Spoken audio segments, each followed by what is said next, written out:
Nessa longa espera por parte de vocês, surge-nos um dos fundamentais comportamentos ou atitudes que são condições, pré-requisito para quem esteja almejando trabalhar na esfera da mediunidade. Mas vamos interpretar as minhas palavras. Eu disse assim: quem espera, quem almeja, quem deseja participar de atividade mediúnica, desejar e querer, eu penso que é uma atitude normal de cada ser humano.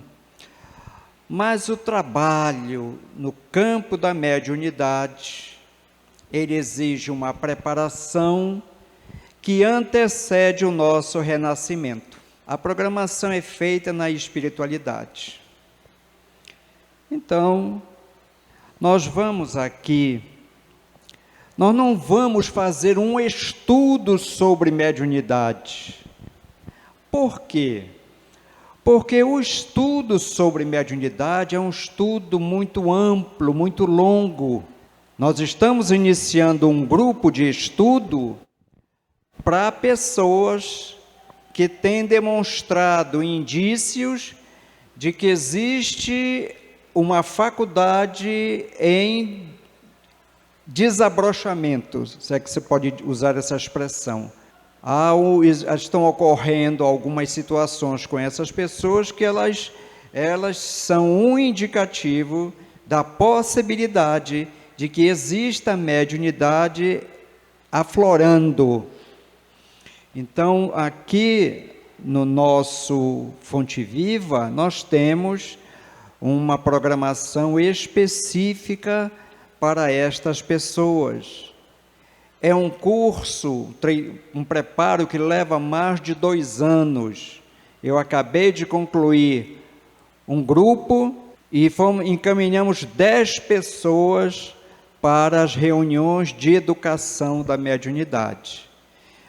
Por quê? Porque o programa é longo, é vasto, e nesta nossa reunião aqui, ele poderia apenas satisfazer a curiosidade, alguém escutar determinadas abordagens a serem feitas. Por exemplo, é fundamental na área da mediunidade a compreensão, o entendimento da questão dos fluidos. Os fluidos, por si só, demandam um estudo mais alongado, porque tudo o que acontece tem por base a presença dos fluidos. Então, o que é que nós fizemos? Nós escolhemos alguns apontamentos aqui para que a gente possa discorrer sobre eles, fazer breves considerações, esperando que depois vocês estejam motivados a fazer perguntas. Então, o nosso encontro, nós escolhemos denominá-lo de mediunidade enxugadora de lágrimas, porque é o que realmente representa a mediunidade. No Livro dos Espíritos, que é a obra básica, fundamental, para quem quer conhecer o Espiritismo, no capítulo que trata da influência oculta dos espíritos em nossos pensamentos e atos, na questão 459, Allan Kardec formulou uma pergunta aos espíritos: influem os espíritos em nossos pensamentos, em nossos atos? Muito mais do que imaginais. Influem a tal ponto que de ordinário são eles que vos dirigem. Então, com esta pergunta e esta resposta dos espíritos a Kardec, nós estamos começando a nossa conversa a partir de uma premissa, é de que existem espíritos. Esse é o nosso ponto de partida, porque tudo que nós vamos falar na sequência é a partir desta premissa. Existem espíritos. muito mais do que existir, eles interagem conosco. Quando eu estou falando com um colega, eu estou interagindo com um espírito, com a diferença de que ele está encarnado. E aqueles a quem Kardec se refere são os desencarnados. Antônio Carlos, você tem um espírito? O Antônio Carlos confirmou. Nazaré? Também? Dilce? É? Nossa! Vocês estão trazendo uma novidade para nós aqui. Porque, gente, nós não temos um espírito, nós somos espíritos. Nós somos espíritos. E estamos momentaneamente revestidos de um corpo este dotado de todos os meios, de todas as condições, para que, em renascendo aqui, no planeta Terra, nós possamos nos relacionarmos com os outros seres e possamos cumprir com a programação que foi previamente elaborada, estabelecida, para que nesta encarnação nós possamos nos ajustarmos com a lei de Deus, passarmos por experiências chamadas provas, outros sendo submetidos às chamadas expiações, que resultam muitas vezes em dores, lágrimas, sofrimentos, mas sempre deixando claro que nada disto representa um castigo de Deus. A lei divina não é punitiva. A lei divina é educativa. Então, existe uma lei. Ora, quando aqui os engenheiros, eles vão desenvolver determinado projeto, se for na área da construção civil, eles vão fazer os estudos, vão analisar todas as variantes, para que possa, então, mobilizar, sejam recursos financeiros, recursos humanos, equipamentos, etc., para que a obra possa ser executada. Ora, em se tratando da maior obra criada no universo, que é o ser inteligente, esta é a maior obra da criação. Então, é evidente que antes de havermos sido criados, já existia toda uma estrutura de leis, incluindo as leis de justiça.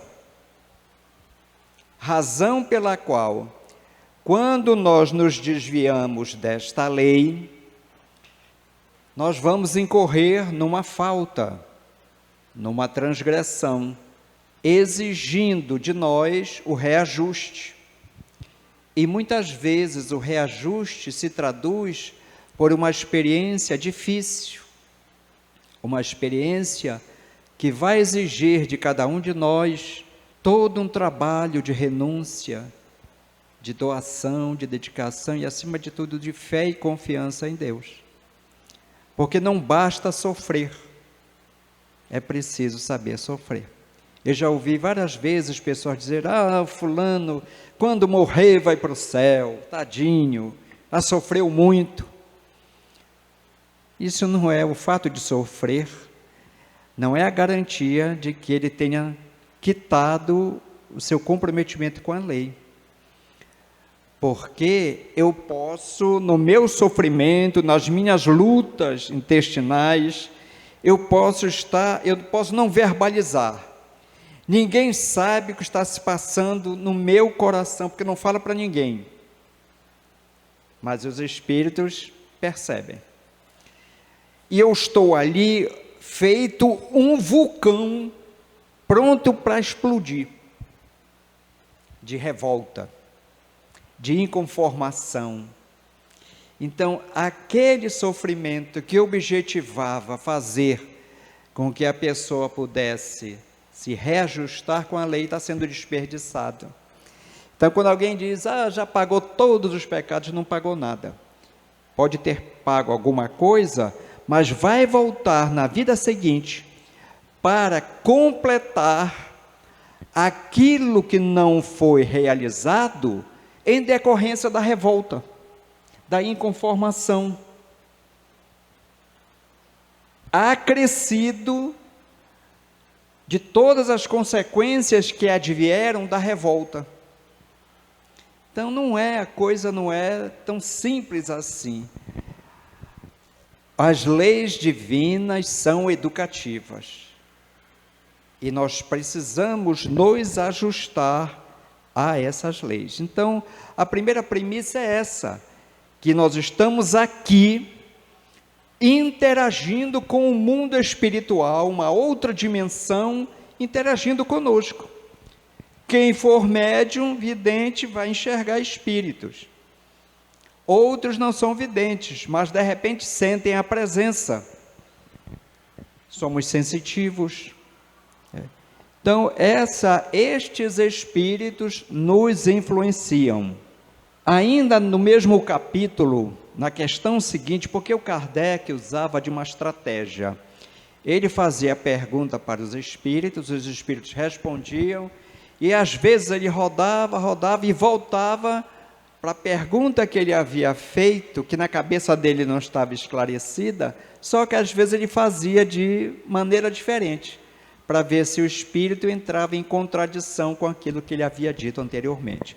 Então, na questão 460, de par com os pensamentos que nos são próprios, outros haverá que nos sejam sugeridos. Vejam bem, parece assim que é a mesma coisa, porque antes influencia os espíritos em nossos pensamentos, e agora ele procura saber se entre os pensamentos que nos vêm à mente, se existem alguma coisa que foi sugerida por eles. E eles respondem: vossa alma é um espírito que pensa. Não ignorais que frequentemente muitos pensamentos vos acodem a um tempo sobre o mesmo assunto, e, não raro, contrários uns aos outros. Pois bem, no conjunto deles estão sempre de mistura os vossos com os nossos. Daí a incerteza em que vos vedes, é que tendes em vós duas ideias a se combaterem. Então, muitas coisas nos são sugeridas pelos espíritos, muitas coisas. Às vezes a gente é conduzido a realizar alguma coisa, a fazer alguma coisa, e existem coisas que aparentemente são simples. Existem vários exemplos de pessoas que vão seguir determinado trajeto e de repente lhe vem à mente uma ideia, um pensamento, alguma coisa para a pessoa não seguir aquele caminho. Aí a pessoa se desvia, vai por outro. E às vezes foi uma advertência de um protetor, porque talvez as circunstâncias por aquele caminho levassem a pessoa a ser assaltada. Eu tenho uma grande amiga que ela me relatou o que se passou com ela. Ela havia tido esta intuição e ela não deu ouvidos. Ela insistiu em ir pelo caminho que ela entendia que chegaria ao mesmo fim. E ela foi assaltada.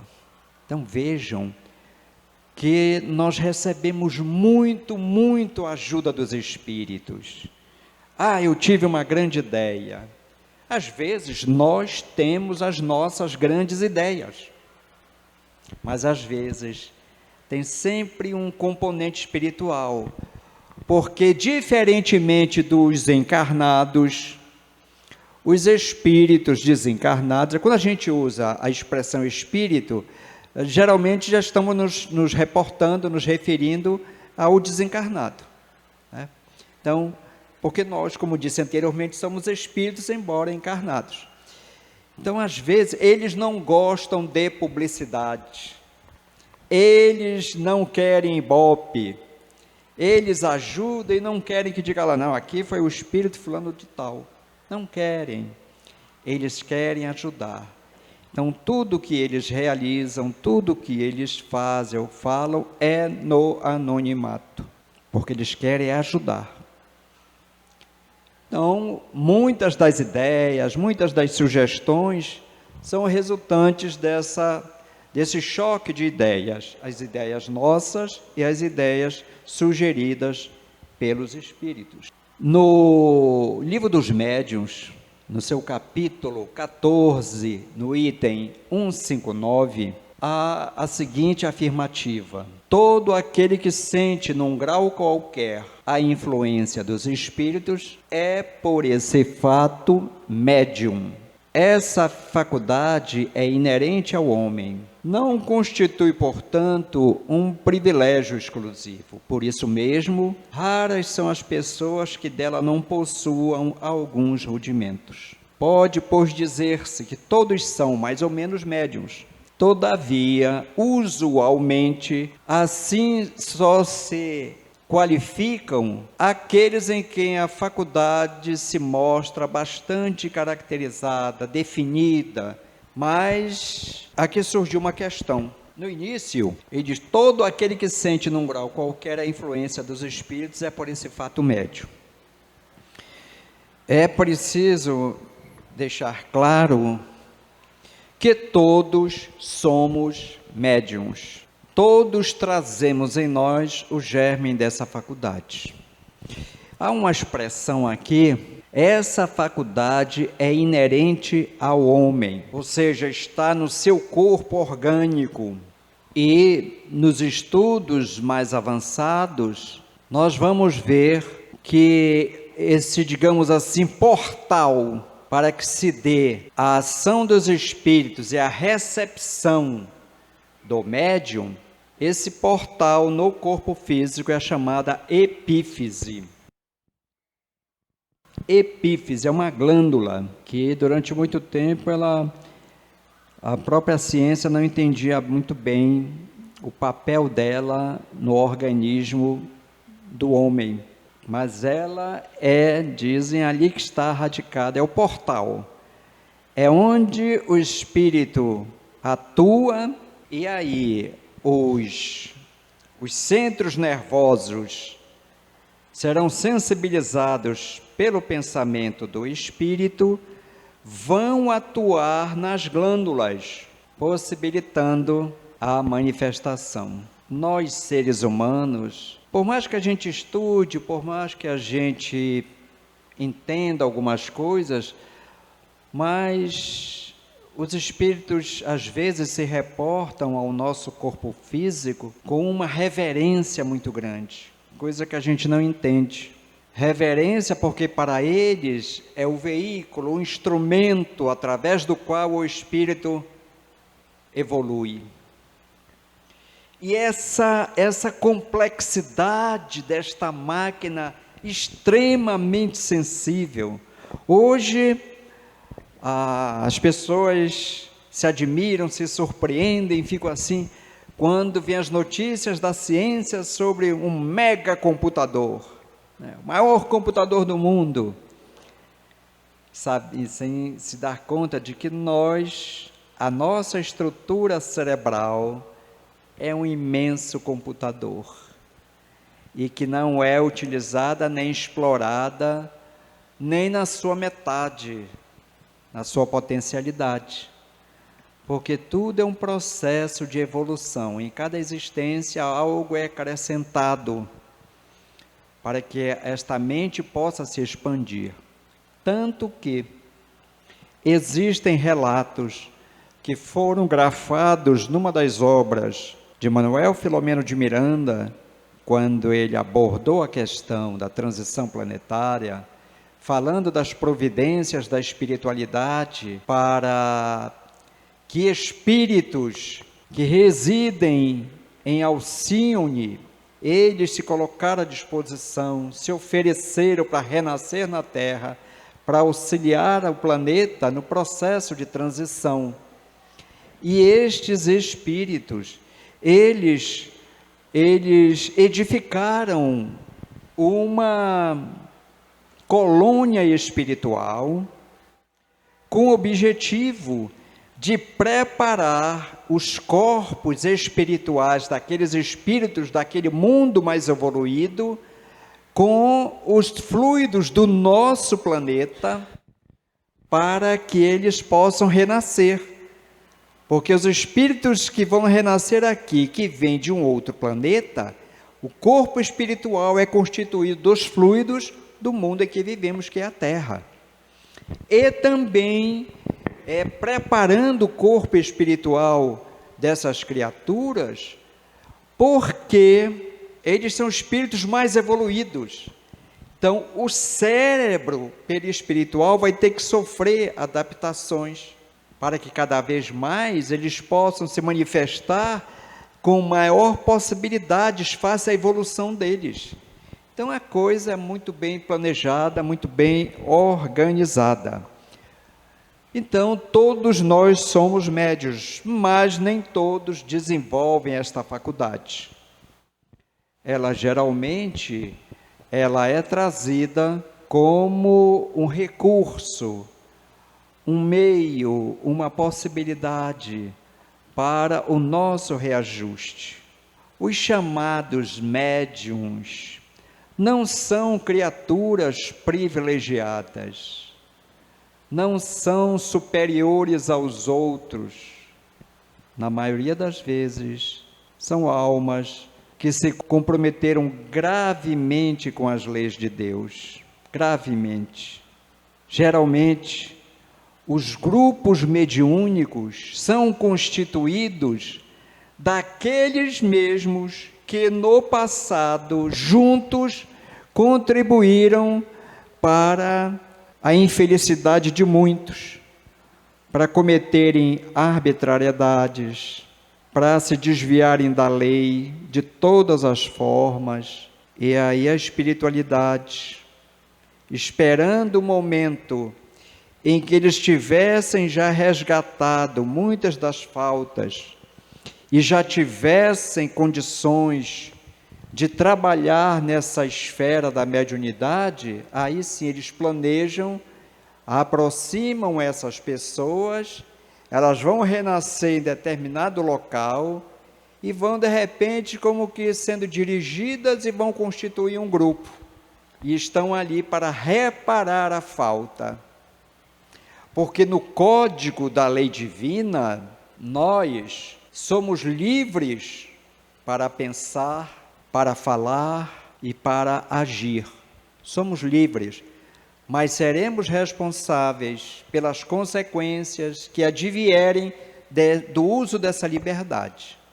Então não existe, entre os homens, está mais do que provado que as leis são manipuladas, ou são manipuláveis, dependendo do poder econômico da criatura envolvida em um procedimento jurídico.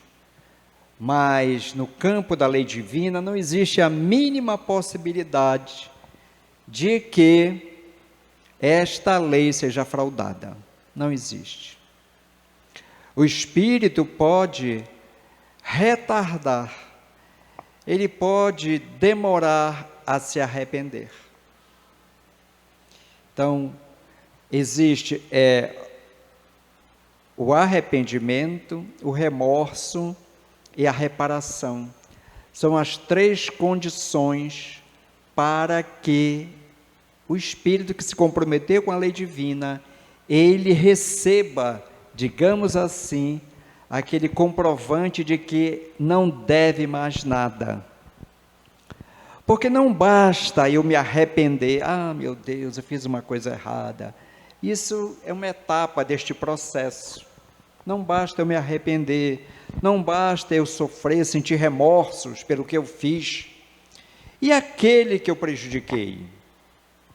É claro que, numa abordagem mais ampla, ninguém sofre por acaso. Poderia não estar na programação reencarnatória dele passar por aquela experiência, que foi uma experiência dolorosa, Mas os espíritos vão ver a contabilidade daquela pessoa e avaliam, né, que aquele sofrimento está dentro do quadro de débitos dela. E aí a pessoa sofreu, mas não estava. Por exemplo, era um arrimo de família. E alguém tira a vida deste arrimo de família, desencadeando todo um processo que vai gerar dificuldades, dores, lágrimas, esforço e tudo mais. Então, nós temos que reparar o mal que foi feito àquela pessoa. Reparar o mal é fazer o bem. Fazer o bem. Então, não basta se arrepender, não basta eu sentir remorso, chorar, não. E aí? Eu tenho que reparar. Eu tenho que fazer o bem àquelas pessoas. Então, os médiuns não são criaturas privilegiadas. Essa faculdade, ela tem esse propósito, para possibilitar a questão do reajuste com a lei da evolução da criatura. Questão 226 do Livro dos Médiuns, que trata da influência moral do médium. O desenvolvimento da mediunidade guarda relação com o desenvolvimento moral dos médiuns? Ou seja, a criatura é médium porque ela é mais evoluída? Não. Não, a faculdade propriamente dita se radica no organismo, independe do moral. O mesmo, porém, não se dá com seu uso, que pode ser bom ou mal, conforme as qualidades do médium. Então, a faculdade em si, ela não qualifica o seu portador, tipo, identificando como se tivesse um brevet aqui, eu sou médium, e que se fosse um espírito superior. Não é isso. Reafirmamos que normalmente os médiuns estão neste trabalho socorrista, mas estão se ajustando com a lei, estão se ajustando. Claro que existem espíritos que evoluíram de uma tal ordem que eles já são espíritos superiores. Nós temos exemplos de vários. E como estamos tratando de mediunidade, não podemos deixar de citar a figura do nosso Chico Xavier. Existem outros, mas o Chico para nós é esse exemplo, um espírito superior, e que com a vida toda de renúncia, de dedicação, então é o uso que a criatura faz da mediunidade que vai dignificá-lo, que vai, não é o fato de ser portador da mediunidade que nos engrandece. O que nos engrandece é o uso que fizermos da mesma. Essa que é a grande questão. No livro Consolador, ditado pelo Emmanuel ao Chico, há uma questão em que ele faz a seguinte afirmativa: a mediunidade é aquela luz que seria derramada sobre toda a carne e prometida pelo Divino Mestre aos tempos do Consolador, atualmente em curso na Terra. Sendo luz que brilha na carne, a mediunidade é atributo do Espírito, ou seja, é uma característica do Espírito, é como se fosse, é uma propriedade, a chamada mediunidade. Então, quando surge o momento certo, o momento apropriado, esta faculdade se desenvolve. Ela não deve ser, o despertar da mesma tem que ser espontâneo. Não vamos forçar uma coisa que talvez não consigamos. É preciso deixar que a natureza se encarregue de fazer com que ela desabroche. O médium, o portador da faculdade, ele vai se defrontar com muitos desafios, com muitas lutas, e as maiores serão as lutas internas, porque os seus valores estarão muitas vezes em choque com os valores das outras pessoas. dos amigos mais próximos, dos colegas, de familiares. Porque a mediunidade, no seu desenvolvimento, ela vai exigir disciplina. Disciplina. Primeiro, é preciso estudar. Ninguém, porque nós observamos às vezes inúmeras pessoas na rua andando e falando sozinha. Às vezes estão sob a influência de um obsessor, porque o espírito superior, ele não submete a pessoa a um constrangimento, especialmente se for na sociedade, em público.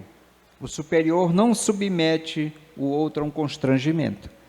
Então, quando a gente vê, às vezes, uma pessoa falando sozinha, às vezes é um obsessor.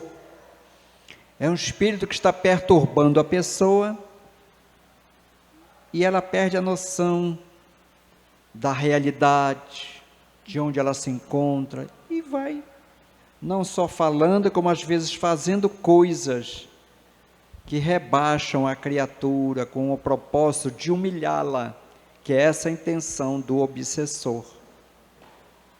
Então vejam a complexidade da questão da faculdade. Aí alguém, mas é ruim ser médium? Não, não é ruim. Dissemos que a faculdade, o portal dela está na epífise,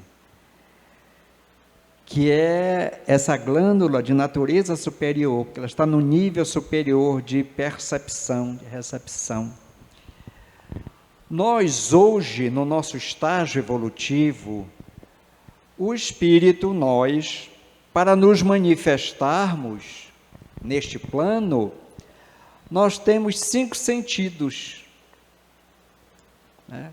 Nós temos visão, audição, olfato, paladar e tato, mas isto não indica que sejam os únicos sentidos que a alma possui. A mediunidade, muitas vezes, é reportada como o 6º sentido. É uma outra faculdade, só que ela serve como uma antena parabólica para captar as ondas de natureza espiritual e a criatura possa se manifestar. Falamos que que o ser médio exige disciplina, substituição de valores, porque nós somos dotados de livre-arbítrio. Por isto que disse há pouco, não se deve forçar o despertar dessa faculdade. Deixem que ela surja espontaneamente, porque às vezes, num momento de crise, num momento de muitas dificuldades, nós somos seres emocionais também. Então, estas emoções, elas podem contribuir para alterar muitas vezes a frequência do nosso psiquismo. E muitas vezes nós passamos a captar ideias, pensamentos de espíritos com mais frequência. E a pessoa pensa que é a faculdade dela que está se desenvolvendo. Não uma situação dessa ordem, pode ocorrer de fato que a faculdade esteja desabrochando, mas existem muitos casos que é apenas o resultado de todo este quadro emocional que está envolvendo a pessoa. E aí, tanto que a gente recomenda o AE, que é o estudo do Evangelho, não apenas aqui o Fonte Viva, a União Espírita, mas as demais casas espíritas procuram dar essa orientação. A pessoa passa a frequentar o AE, e ela entende como deve ser o trabalho que ela precisa realizar, e às vezes aquelas percepções, aquelas coisas que estavam acontecendo com ela, elas vão cedendo, e a pessoa volta a um estado de harmonia, de equilíbrio. Outros continuam. Então aí, para esses, há necessidade de se avaliar, e nós conversamos com a pessoa, nós entrevistamos a pessoa, procuramos obter outras informações e encaminhamos para aquele programa de estudos específicos voltados para aqueles que estão com a mediunidade em floração. Só que esse estudo lhe demanda, como eu disse, no mínimo 2 anos, 2 anos a 2 anos e meio, só para preparar a pessoa para que ela comece a integrar um grupo de educação da mediunidade, e que aí vão demandar mais longos anos. Por isto que dissemos que exige disciplina. É a disciplina de se submeter a essa programação, de se disciplinar no sentido de não faltar, porque ir para um grupo desses não é a garantia de que a pessoa desabroche a faculdade e que ela possa trabalhar na esfera do socorro proveniente do uso da faculdade. É preciso identificação com a tarefa. É preciso amor. Substituir, digamos assim, mas eu vou morrer para o mundo? Não, não vai morrer para o mundo. Nós podemos viver muito bem no mundo, vivermos alegres e felizes, porque vibramos, sem nos colocarmos como superiores, nada disso, mas temos uma compreensão, um entendimento de que isto aí vai ser parte da realidade da humanidade no futuro. Desenvolver essas potencialidades para nos comunicarmos com mais frequência e regularidade com os espíritos. Então, nós precisamos essa mediunidade, essa luz, porque ela proporciona a consolação. Nas palavras de Emmanuel, mais uma vez, é um patrimônio da alma imortal, elemento renovador da posição moral da criatura terrena, enriquecendo todos os seus valores no capítulo da virtude e da inteligência, sempre que se encontre ligada aos princípios evangélicos na sua trajetória pela face do mundo. Como foi dito lá no início, a faculdade é inerente ao homem, ou seja, quando nos referimos ao homem, estamos nos referindo ao ser trino. É a alma revestida com seu corpo físico, corpo espiritual, chamado perispírito, e corpo físico, é o ser trino. Quando este homem está sem um corpo físico, e ele aparece, ele é visualizado, é o ser duplo, porque é a alma revestida com seu corpo espiritual. Então nós, quando nascemos, trazemos, é atributo do homem, é da natureza do homem, é inerente a ele. Então essa faculdade. E é ela que vai ensejar que a gente possa intercambiar ideias, pensamentos, sermos trabalhadores. Quando Jesus, antes de formar o seu colégio apostolar, ele, na praia, encontrou-se com alguns homens e convidou-os a lançarem suas redes e estava convidando-os para serem pescadores de almas.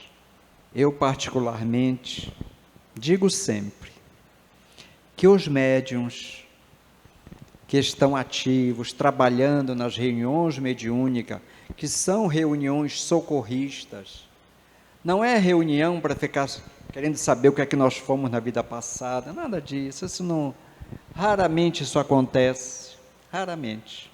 Mas é um trabalho de socorro, é o que eu digo, por isso que escolhemos o título Enxugador de Lágrimas, porque, e até contraditório, como é que nós nos sentimos felizes ao término de uma reunião mediúnica, se estávamos diante da dor, estávamos conversando com criaturas carregando consigo conflitos inimagináveis, em sofrimentos que demandam séculos. Muitas vezes aquele trauma que acometeu a pessoa fez com que ela perdesse a noção do tempo.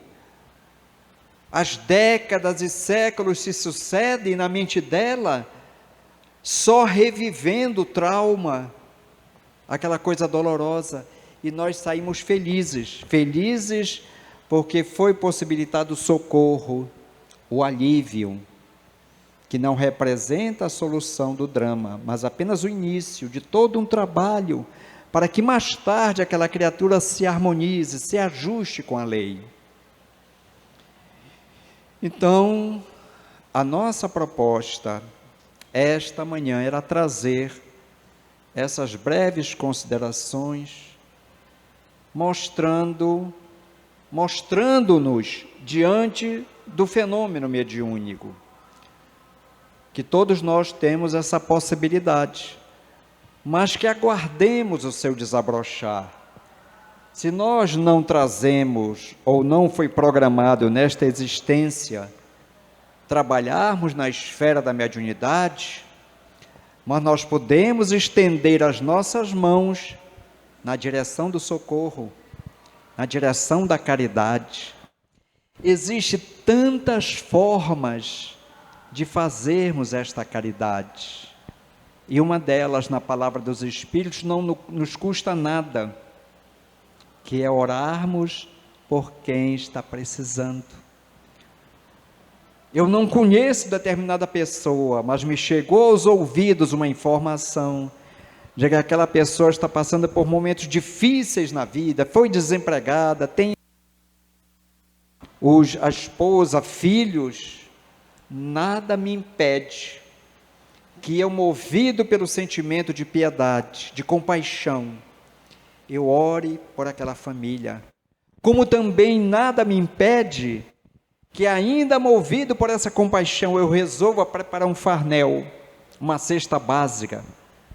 Vou na casa da pessoa, oro antes, peço ajuda dos anjos da guarda. Nunca devemos deixar de recorrer a esse anjo da guarda para não sermos ingratos, porque eles receberam a missão de nos ajudar nesta vida, e a gente não pede nada para eles. Quando a coisa estiver aperreada, quando a coisa estiver difícil, meu anjo da guarda, me ajude, por favor. Pedir, porque ele aceitou essa missão de nos ajudar. Então, eu peço ajuda para o anjo da guarda, para envolver aquela família, para que eu seja bem recebido, porque de repente a pessoa está sofrendo, e não é por acaso, mas está cheia de orgulho. Você chega lá com uma oferta de dar uma cesta básica, e o indivíduo pode mandar você embora com a cesta. Tem esses detalhes, essas nuances, mas existem inúmeras possibilidades de fazermos o bem. Através da mediunidade, é uma das possibilidades, mas existem outras tantas. E eu posso ajudar alguém no conforto da minha casa. Ao fazer uma prece para alguém, eu às vezes não preciso nem sair de casa para fazer uma prece por alguém. Vivemos momentos difíceis, momentos de transição, de dor, momentos estes que Jesus, na véspera de ser crucificado, reunindo-se com os apóstolos, ele nos falou do chamado fim dos tempos. Ele nos falou dessas dores que iriam se abater sobre a humanidade terrena. Então, para quem é cristão, que já deve ter compulsado o Novo Testamento, isso não é novidade. Então, nós vivemos, a humanidade de hoje estertora. A humanidade de hoje, ela está mergulhada em aflição, mas existem muitas pessoas que não estão enxergando a gravidade deste momento. E como o materialismo está agraçando, como o materialismo está se disseminando pelo planeta inteiro, a linguagem do materialista é: vamos aproveitar a vida, vamos gozar enquanto é tempo, porque amanhã de manhã eu vou sair de casa para trabalhar e uma bala perdida me atinge e acabou minha vida. Então é o gozar a vida. Então nós temos que parar, pensar, refletir sobre tudo isto aí. Deus é a inteligência suprema. Não ia criar um ser como nós humanos, nesse estágio que estamos, mas já possuidores de uma atividade cerebral fantástica. Não iria nos criar, não iria criar esta maravilha da natureza para o ser mais importante da criação morrer, acaba tudo. Falta lógica neste tipo de doutrina que acredita, que crê que morreu, acaba tudo. Falta lógica. Porque tudo é contrário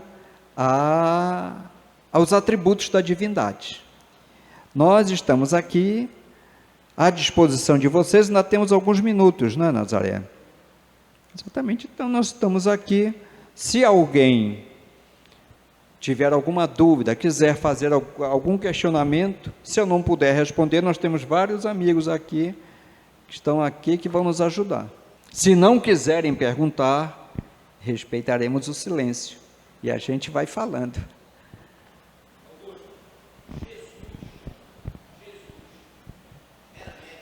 Uma boa pergunta.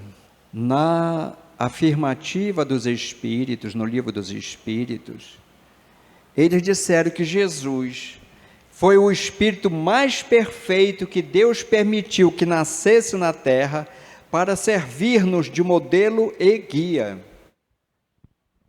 Modelo para ser observado, guia para que nós o sigamos. Então, se Jesus, na Terra, porque mediunidade é esta faculdade que permite que o seu portador, o médium, sirva de intermediário entre os espíritos e os encarnados. Então, se Jesus era médium, só se fosse médium de Deus, porque aqui não tinha ninguém, né, acima dele. Oi? Ele via, ele ouvia. Ah, sim. Pois é, então, médium de Deus, porque ele refletia, ele sempre dizia, né, que eu faço a vontade do Pai que está nos céus. E a humanidade, ao longo da sua evolução,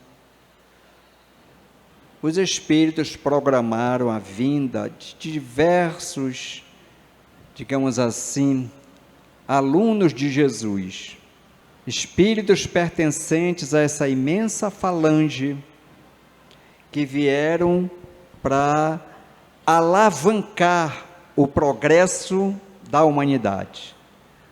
Existem aqueles que vieram com missões no campo material, no campo da ciência, porque nós somos sentimento e razão. Precisamos desenvolver a razão e o sentimento, só que normalmente a humanidade está buscando o desenvolvimento da razão. Avançou, né, do ponto de vista tecnológico, um crescimento abrangente, mas moralmente se comporta muitas vezes como selvagem.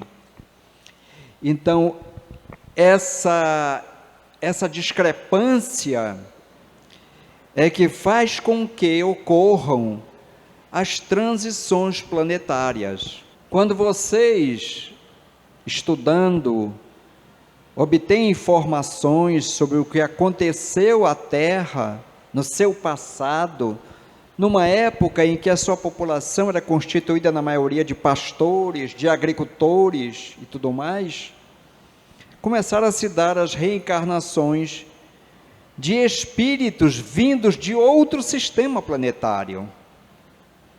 Existe uma palavra que parece que é doce na boca do espírita, para ele falar, é capela. Parece que é doce essa palavra. Então, lá nesse sistema solar, chamado capela, na constelação de Cocheiro, que os astrônomos conhecem bem, houve um período em que a humanidade daquele sistema, em um determinado planeta daquele sistema, aconteceu com eles o que está acontecendo com a Terra. Evoluíram muito intelectualmente, mas moralmente, criando essa defasagem imensa. E aí, eles não tinham condições de permanecer naquele mundo, porque assim como nós, indivíduos, progredimos, o espírito progride, os mundos também progridem, evoluem. A Terra, classificada como mundo de provas e expiação, está em transição. Que não vai ser assim, opa, amanhã a gente já vai acordar no mundo de transição, nada disso. Tudo é um processo. Tem um início, meio, continuidade e fim. Ainda estamos num processo. E aí, quando ocorrer isso aí, o ambiente da Terra será um ambiente bem melhor, porque os que permanecerão aqui são pessoas dotadas de bons sentimentos, pessoas que já agasalham, né, o sentimento de amor nas suas diversas gradações. É o espírito de solidariedade, de irmandade, de caridade, tudo mais, compreensão, tolerância. E aqueles que não estiverem com essa frequência vibratória para permanecerem aqui, serão levados para esses mundos inferiores, mundos primitivos, onde com o conhecimento que eles possuem, porque eles desenvolveram inteligência, embora moralmente atrasados, o conhecimento que eles aprenderam aqui, eles vão utilizar naquele mundo primitivo, de conformidade com o material que eles encontrarem lá. Eles não vão encontrar tecnologia, vão encontrar um mundo primitivo, mas esse conhecimento vai ajudá-los em construções simples, coisas simples, que vão ajudar a população daquele mundo.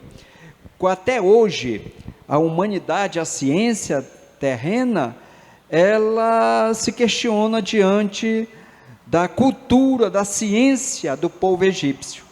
O povo egípcio foi um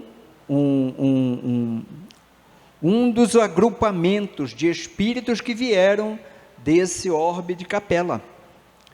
E até hoje, as suas realizações deixam a ciência sem resposta. As distâncias geométricas daquelas pirâmides, elas têm relação com medidas astronômicas. Uma coisa fantástica, precisão. Até hoje se discute como eles conseguiram levantar pedras que pesam toneladas. Mas o levantar é um dos problemas. O outro, que há o alinhamento delas, a perfeição, o ajuste. E a ciência ainda não sabe a resposta para isso. Teorias existem muitas, mas a resposta definitiva, os egípcios. E o que é que a gente hoje nós temos da civilização egípcia? Só lembrança, só recordação. Hoje o povo egípcio, com todo respeito, mas é uma nação que não tem expressividade no concerto das nações. É mais um país. Quando naquela época, a época dos faraós, dos sacerdotes, porque aqueles espíritos que vieram para a terra degradados, eles se reajustaram com a lei. Quando eles se reajustaram com a lei, eles retornaram para o mundo de origem deles. E é o que vai acontecer na Terra. Esses que forem degradados, um dia no futuro, quando eles se harmonizarem, poderão retornar à Terra. Enquanto isso não acontecer, estaremos aqui. A Nazaré já está me cobrando, que ela está preocupada com vocês, né, por causa do horário. Então, Nazaré. Está todo mundo querendo mais aula de história, mais mediunidade? Bom, foi uma aula, momento fraterno maravilhoso. Valeu a pena a nossa perseverança, e o Augusto aqui nos deu um banho, uma aula espetacular, que a gente ainda precisa repetir e continuar, né, Augusto? Que ainda tem muita coisa por trás dos bastidores. Então, agradecendo a presença de todos, a paciência, o amor, o afeto, nós vamos elevar o pensamento para agradecer a um mundo maior. Jesus amado, mais uma vez, com o coração pleno de alegria, agradecemos a espiritualidade superior e a equipe espiritual que esteve aqui conosco, nos dando força, coragem, perseverança e, acima de tudo, fé na tua infinita misericórdia. Que o dia de hoje seja um dia de luz, de bênção para todos nós, nossos familiares, que a humanidade receba da equipe espiritual e do nosso governador, Jesus amado, bênçãos para que cada dia a esperança se faça neste planeta tão dolorido, esperançoso. Que assim seja.